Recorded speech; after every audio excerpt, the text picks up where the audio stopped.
বরাক দর্পণ studio.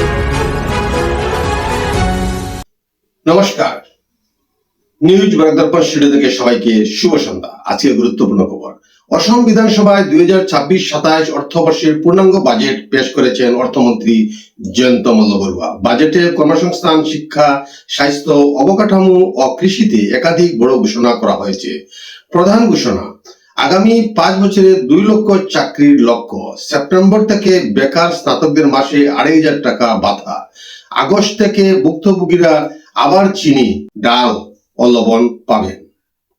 স্বাস্থ্য বিভাগে 33,240টি নতুন পদ সৃষ্টি।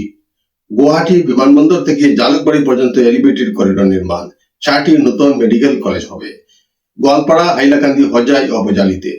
ছাত্রীর স্কুটি প্রকল্প বন্ধ করে নিয়মিত বৃত্তির ব্যবস্থা। সরকারি কর্মীদের জন্য 14 দিনের পিতৃত্বকালীন ছুটি চালুর ঘোষণা। তেজপুরে 57 লক্ষ টাকার সোনা প্রতারণা, মহিলা গ্রেপ্তার। আত্মীয়ের বিশ্বাস ভেঙে প্রায় 57 লক্ষ টাকার সোনা প্রতারণার অভিযোগে প্রিয়াঙ্কা পেটেল নামে এক মহিলাকে আহমেদাবাদ থেকে গ্রেপ্তার করে যায় তেজপুর পুলিশ। অভিযোগ, তিনি বন্ধ ব্যাংক অ্যাকাউন্টের চেক দিয়ে সোনা নিয়ে পালিয়ে যান।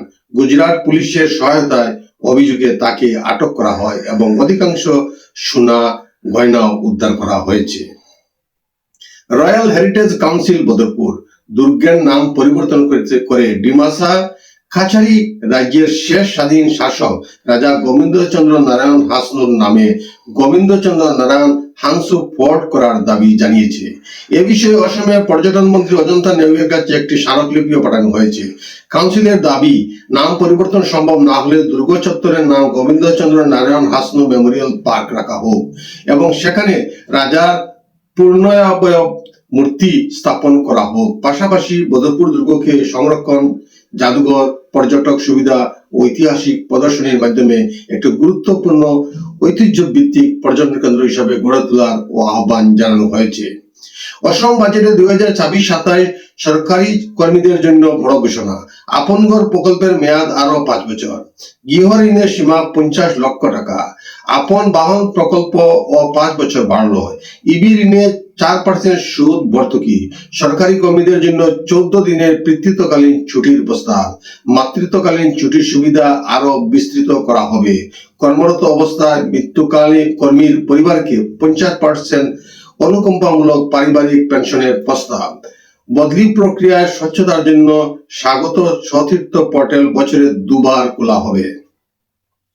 অযোধ্যার রাম মন্দিরের দানবাক্সের অর্থ আত্মসাৎ মামলায় বড় সাফল্য পেয়েছে উত্তরপ্রদেশ পুলিশ। মূল অভিযুক্ত অনুকম্প মিশ্রের স্বীকারোক্তির ভিত্তিতে চুরি করা টাকায় কেনা একটি গাড়ি, সোনার চেইন ও একটি সোনার পেন্ডেন্ট উদ্ধার করা হয়েছে। এ পর্যন্ত 8 জনকে গ্রেপ্তার করা হয়েছে। তদন্তে জানা গেছে, দানের টাকা দিয়ে বিলাসবহুল জীবনযাপন, দামি উপহার কেনা এবং মন্দিরের সোনা গলিয়ে বিক্রির অভিযোগ রয়েছে। মুখ্যমন্ত্রী যোগী আদিত্যনাথের অযোধ্যা সফরের আগে তদন্ত আরো জোরদার করা হয়েছে। অসম রয়্যাল গ্লোবাল বিশ্ববিদ্যালয়ের উপাচার্য সহ 4 জন শিক্ষক গবেষক সাইরেন গ্লোবাল রেজিস্ট্রি এর প্রকাশিত বিশ্বের শীর্ষ 5% বিজ্ঞানীর তালিকায় স্থান পেয়েছেন।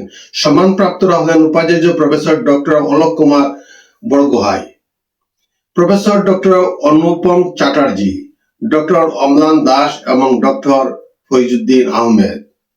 বিশ্ববিদ্যালয় কর্তৃপক্ষ তাদের সম্বর্ধনা জানায় এবং গবেষণায় বিশেষ অবদানের স্বীকারোক্তি স্বরূপ নগদ পুরস্কার প্রদান করে।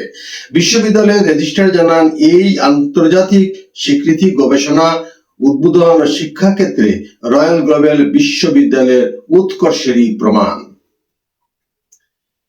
কেন্দ্র সরকার জানিয়েছে 20% ইথানল মিশ্রিত অর্থাৎ E20 পেট্রোল ব্যবহারে কিছু গাড়ির মাইলেজ 3 থেকে 5% পর্যন্ত কমতে পারে। তবে এর ফলে ইঞ্জিনের কর্মক্ষমতা, পিকআপ ও অ্যাক্সিলারেশন উন্নত হবে এবং কার্বন নিঃসরণও কমবে।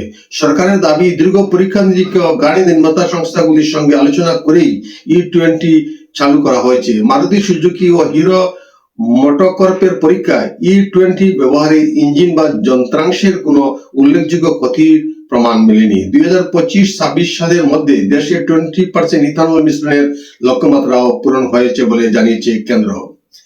বাংলাদেশের সাবেক প্রধানমন্ত্রী শেখ হাসিনা জানিয়েছেন তিনি চলতি বছরের ডিসেম্বরের মধ্যে দেশে ফিরে আদালতে আত্মসমর্পণ করবেন। রয়টার্সকে দেওয়া সাক্ষাৎকারে তিনি বলেন, গ্রেপ্তার বা মৃত্যুদণ্ডের আশঙ্কা থাকলেও দেশের মাটিতেই বিচার ও নিজের শেষ জীবন কাটাতে চান। তার দাবি, বিচার ব্যবস্থার উপর তার আস্থা রয়েছে এবং আওয়ামী লীগের অন্যান্য পলাতক নেতারাও তার সঙ্গে ফিরতে পারেন। তবে উল্লেখ্য, শেখ হাসিনার এই ঘোষণার বিষয়ে বাংলাদেশ ও ভারত সরকারের পক্ষ থেকে এখনো আনুষ্ঠানিক কোনো প্রতিক্রিয়া জানানো হয়নি। ইসরায়েলের গোয়েন্দা সংস্থা সম্প্রতি যুক্তরাষ্ট্রকে সতর্ক করে জানিয়েছে ইরান নাকি ডোনাল্ড ট্রাম্পকে লক্ষ্য করে নতুন হামলার পরিকল্পনা করেছে। তবে মার্কিন গোয়েন্দা মহলের একাংশ এই মন্তব্য নিয়ে সন্দেহ প্রকাশ করেছে এবং মনে করেছে যুক্তরাষ্ট্রকে ইরানের বিরুদ্ধে আরো কঠোর পদক্ষেপে উৎসাহিত করতেই এমন তথ্য দেওয়া হতে পারে।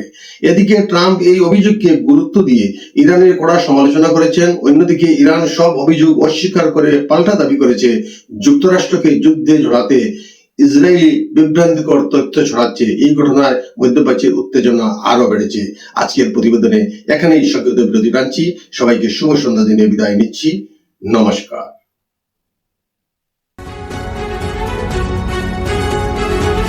নিউজ বরাক দর্পণ স্টুডিও।